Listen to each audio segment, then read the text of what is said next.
Hi, good evening. This is Dr. Kanan from Chengalpet, India. How are you doing? We have seen in the last episode that there was not much enthusiasm in Korea regarding the study of Indology. And obviously, one can understand that because the democracy of South Korea is very nascent and they are trying to discover themselves, and in this process getting involved with their roots would be rather difficult. For example, when you say that your language is deeply connected with absolutely an alien language like Tamil for them, would be rather disturbing to them. And internationalization is another process that most Koreans and Japanese are not really ready for that. So that is another reason that we should understand that they don't indulge themselves in the Indology. But nevertheless, we need to do that. But for the Indians, it's a different story. For Indians, we have a long history, very long history like the Koreans, and Indians always want to relate themselves to others. That's what from the Sangam era, both the archaeology as well as the history, literature, the culture, everything talks about that. So that the ancient Tamils have a worldview that is very global in nature. And so internationalization is not something new to the Tamils. So that's one of the reasons why me being a Tamil interested in exploring this relationship.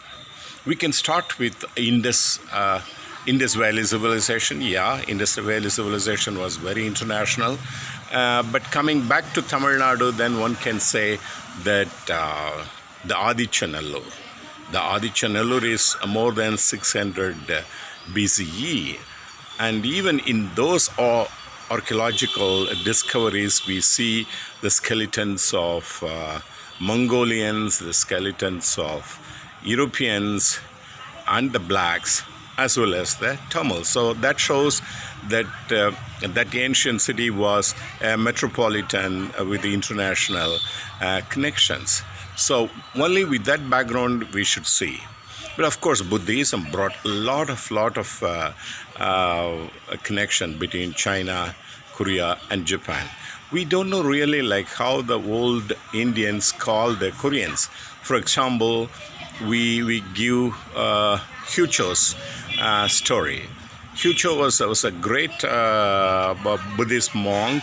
He traveled all the way from Korea, from the Shilla dynasty, from the capital of Shilla called Gyeongju, and then he actually learned Buddhism, especially the esoteric Buddhism, in China, and then he went all the way to India to understand Buddhism. More than Buddhism, he didn't learn those languages, but he was interested in seeing the places and to have a visual actually knowledge of how Buddhism existed in ancient times. He was actually like in the period of 727 CE. So that was in the 8th century AD. He was traveling back to India, and there he visited 5 kingdoms during those periods, mostly on the north. He went all the way to Gandhara in Afghan,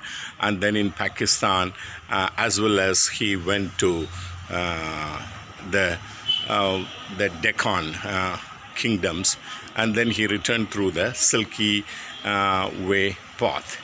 And so it was obvious that Buddhism was in its glory when he visited that time, but he also showed the decline of Buddhism during the 8th century AD in India.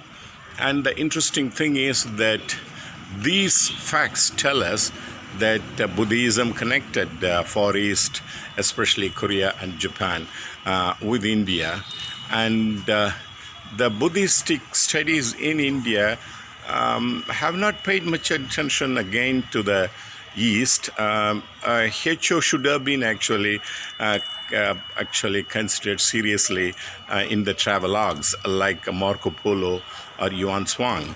But unfortunately, the scholars are not paying that much attention to Hyecho. And in India, probably they didn't know that Hyecho was from Korea. They might have thought he was a Chinese traveler on those times. So there are certain difficulties like this, but we need to overcome to find the real connection between Korea and the ancient India. We'll see you later. Bye.